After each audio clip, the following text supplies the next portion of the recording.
Bueno, la semana empezó muy interesante en los mercados de nuevo, con fuertes caídas en Europa, muy moderadas caídas en la parte tradicional de Estados Unidos, en el Dow Jones y máximos en el Nasdaq, un poco reflejando pues, la situación que venimos avisando. Fijaros en el caso, bueno, el caso del IBEX, ¿no? Es un caso pues típico como el IBEX ha rechazado esa resistencia de la cual venimos hablando ya durante las últimas semanas y ahora lo lógico es pues, una pequeña corrección. El siguiente nivel de soporte pues, puede estar en torno a los 7.600, 7.650 puntos.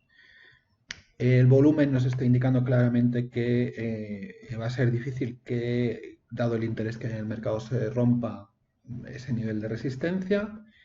Y vemos aquí el doble techo en el RSI, que es una fuerte resistencia en RSI aproximadamente en nivel de 65 a nivel semanal, que nos indica una cierta divergencia. Veis como hay en esos dos picos eh, alcistas del IBEX se corresponden con dos picos que no acaban de ser alcistas en RSI.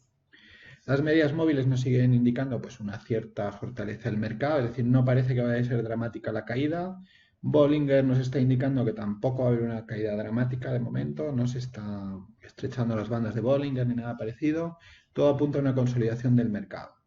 ¿Qué es lo que ocurre? Esto es el análisis técnico, el análisis macro es malísimo, ¿eh? Parece que vamos encaminados, si no un confinamiento, a un endurecimiento todavía mayor de las medidas, no solo en España, sino en toda Europa. Y esto nos pone en una situación en la cual efectivamente pues el primer trimestre del año 2021 va a ser bastante peor de lo que los mercados habían anticipado. ¿Veis?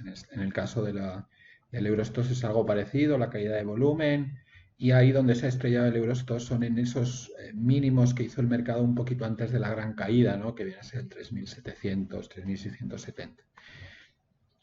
Con el interés actual de los mercados, lo mejor en Europa ahora mismo y con las noticias macro, malas ventas, niveles de empleo que han salido peor de lo esperado, baja confianza del consumidor, baja producción industrial, todo eso que ha salido en las primeras semanas del año, pues hay que estar tranquilo. El mercado no parece que se vaya a desplomar, no estamos todavía en marzo de 2020. Podría ocurrir si efectivamente vamos a un confinamiento muy estricto, si las nuevas cepas del coronavirus pues ponen la situación económica pues mucho peor de la que es actualmente, que ya es mala, ¿eh? En Estados Unidos, bueno, pues tenemos la llegada de Biden, ¿no? Entonces, la llegada de Biden y Yellen, que promete poner todo el dinero que hay en la economía pues para que se mantenga, ¿no? La situación económica, pues de momento están manteniendo los mercados. Ayer prácticamente no cayeron los industriales. A nivel semanal, pues sí que ha habido una pequeña caída, como veis ahí, y ahora mismo nos estamos moviendo pues, en el 3.900 más o menos, frente a los máximos de 31.200, 31.300 de la semana pasada. Parece que el mercado está haciendo una zona de consolidación, el mercado sigue alcista con bajos volúmenes y como veis una divergencia de largo plazo. ¿Veis? Desde 2020, ¿no? Desde enero de 2020 a enero de 2021, pues sí que es cierto que el mercado ha subido algo, no mucho, pero algo, 1.000 puntos, que no es mucho para el Dow Jones, hablando de 30.000 puntos, y sin embargo el RSI, como veis, no acompañó en esa fortaleza. ¿Qué es lo que tiene toda la pinta? Tiene toda la pinta de zona de consolidación, la liquidez en el mercado es inmensa y es por eso que el mercado en Estados Unidos no cae. Lo que pasa que, cuidadito, los tipos están avisando en Estados Unidos de que, bueno, no hay que estar un poquito con una cierta precaución. Los tipos se han relajado algo en las últimas 3 semanas, pero con todo han subido 1,10, desde el 0,7 de los mínimos hasta el 1,80. Cuidado, ¿eh? Cuidado con los tipos de interés. Si suben en Estados Unidos, pues van a poner en peligro este ataque a máximos o esta consolidación cerca de máximos de los mercados.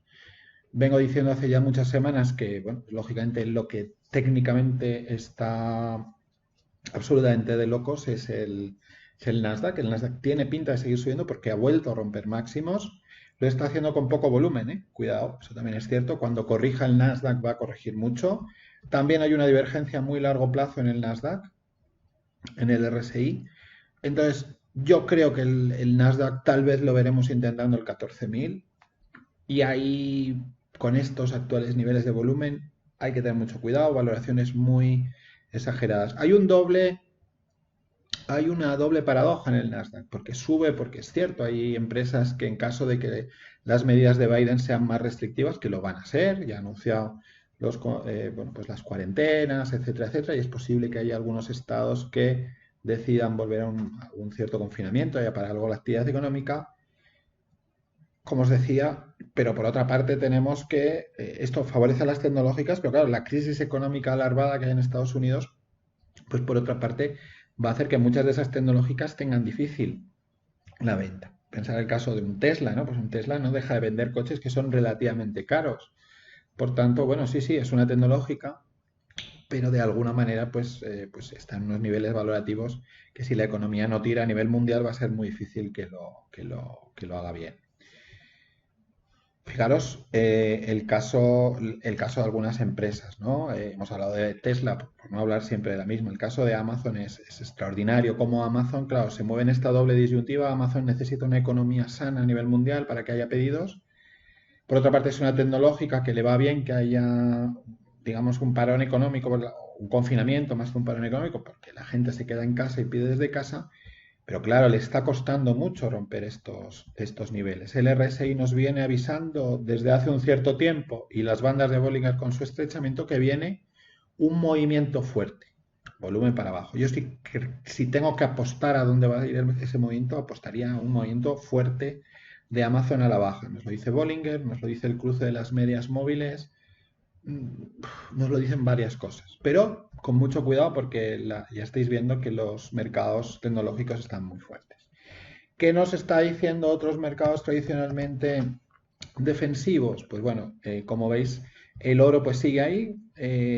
Os dije, parecía a finales del año que el oro se iba para abajo, consiguió aguantar e incluso romper al alza ese triángulo alcista. Lo que pasa es que ha sido una rotura por agotamiento, no parece que sea una rotura muy fuerte, pero tampoco baja.